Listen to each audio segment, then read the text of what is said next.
Écoutez, je pense qu'il faudra, dans un premier temps, recadrer le débat en ce qui concerne ce dialogue ensanglanté, si vous voulez l'appeler comme ça. Nous sortons là d'une élection qui a été entachée d'irrégularités et de fraudes massives et une élection qui a été volée par le pouvoir d'Ali Bongo, évidemment, qui a participé à un génocide humain en assassinant beaucoup de Gabonais. Donc, il y a là un cas grave, à moins que nous avons perdu la mémoire. Lorsqu'on a assassiné le compatriote, au sortir donc de cette élection, on a vu le quartier général de l'opposition bombardé par le régime, par des hélicoptères, et ensuite pris d'assaut par des hommes encagoulés, des mercenaires qui ont participé là à des crimes contre nos compatriotes. Et on sait aussi que on est allé dans les quartiers assassiner les Gabonais, même dans leur domicile, contre les dispositions de la Constitution. Alors, la question qu'il faut poser, avons-nous un peu de conscience où nous avons oublié tout de suite les morts que nous avons pleurés, les morts que nous continuons d'ailleurs à pleurer aujourd'hui? De quel dialogue parlons-nous à un moment où les Gabonais devraient réfléchir sur comment allons-nous donc récupérer le pouvoir qui a été volé par Ali Bongo? Non, il faut arrêter la prostitution politique. Je pense qu'aujourd'hui, il faut que M. Bongo quitte le pouvoir parce que on ne dialogue pas avec un dictateur, on ne dialogue pas avec un assassin. Avons-nous perdu la conscience? Depuis 50 ans, les Gabonais sont allés au dialogue avec le régime Bongo, avec Omar Bongo, aujourd'hui avec Ali Bongo. On est parti des accords de Paris, on est parti des accords d'Arambo et bien d'autres accords. Qui a accouché à quoi? Alors, il faut que nous prenions conscience de la gravité de la situation au Gabon et qu'il n'y aura pas de réconciliation ni de paix dans ce pays tant qu'on aura un Bongo au pouvoir.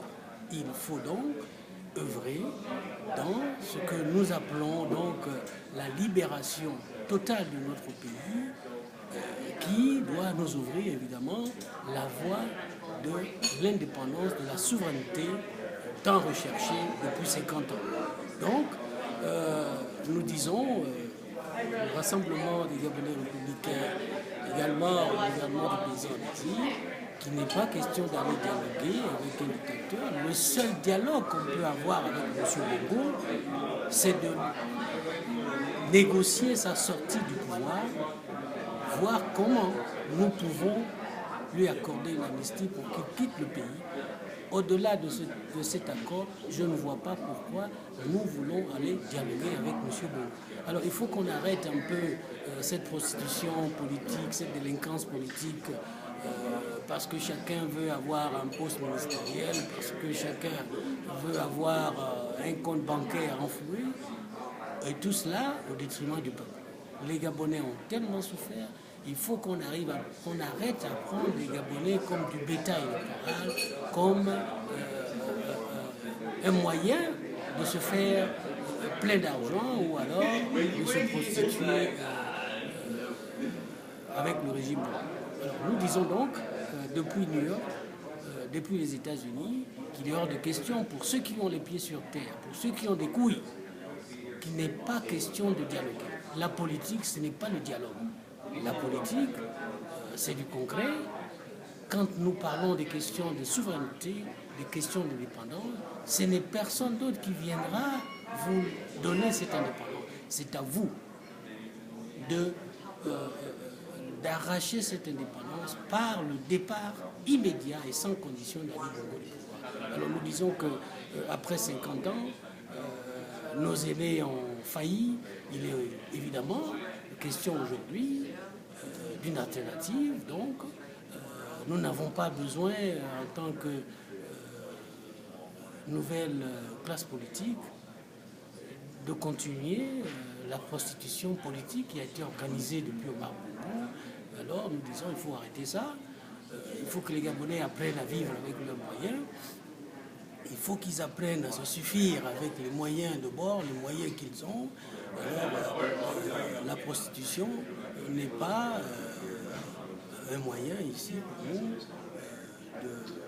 On ne va pas débarrasser les bongos en se prostituant. Il faut que nous arrêtons ça. Donc, c'est important. Et c'est pourquoi nous appelons donc les Gabonais à une prise de conscience que nous n'allons pas libérer notre pays si nous continuons chacun à penser qu'il peut se vendre au régime, il peut avoir beaucoup d'argent, il peut être ministre au détriment de la majorité des Gabonais.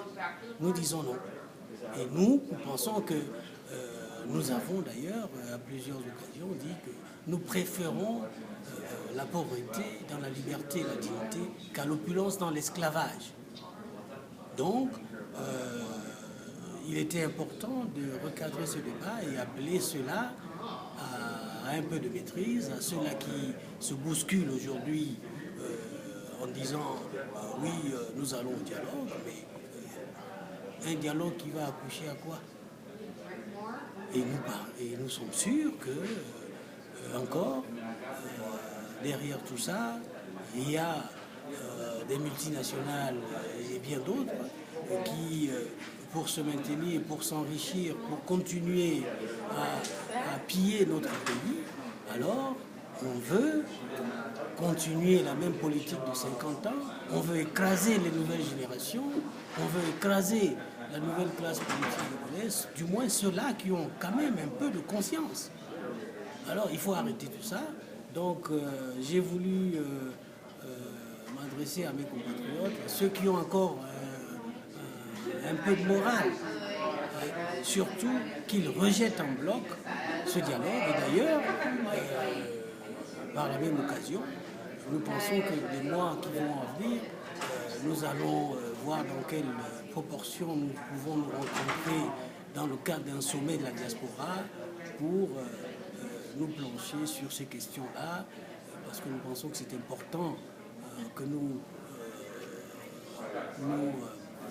créons un nouveau leadership, de nouvelles personnes qui ont quand même une conscience, qui pensent que le Gabon doit aller sur la voie du développement, le Gabon doit aller sur la voie de l'indépendance et surtout le respect de la souveraineté du peuple. Donc voilà ce que j'avais à dire aujourd'hui, au sortir donc de cette conférence que nous venons de participer à New York, et dire à nos compatriotes qu'il y a encore un peu d'espoir, il y a l'espoir, mais cet espoir ne se réalisera que par nous-mêmes. Et notre pays ne sera libéré que par nous-mêmes.